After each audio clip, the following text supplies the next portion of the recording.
आम्हाला सांगा कशाचा आधार होता म्हणून यांना आरक्षण दिलं. आमचा गॅजेट आधार आहे. आम्ही 7-12 दाखवला, ही जमीन माझी आहे. फक्त दादागिरीनं त्यांनी बळ केले, आम्हाला द्या. आमचे लेकरं ऊस तोडीत आहेत, आमचे लेकरं लोकांची मजुरी काम करतात, हमाल्या करतात.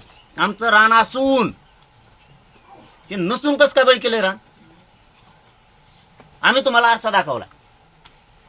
आमचं हैदराबादचं गॅजेट आहे. छत्रपती संभाजीनगर आणि जालना दोघांत मिळून 2,56,000 कुणबी आहेत. हे कुठे गेले दाखवा आम्हाला. आम्ही ओबीसीचं आरक्षण नाही घेत. आम्ही आमच्या हक्काचं मागतोय. ती आमचं रान आहे. तुमचं 10 एकर आहे, त्याच्या शेजारी आमचं 10 एकर आहे. आमचं म्हणणं आहे तुम्ही ते खाऊ नका, आमचं आम्हाला द्या. तुमच्या 7-12 प्रमाण तुम्ही घ्या, आमचं आम्हाला राहू द्या. ओबीसीची 60% लोकसंख्या ही मराठा धरू नये. काय अडचण आहे.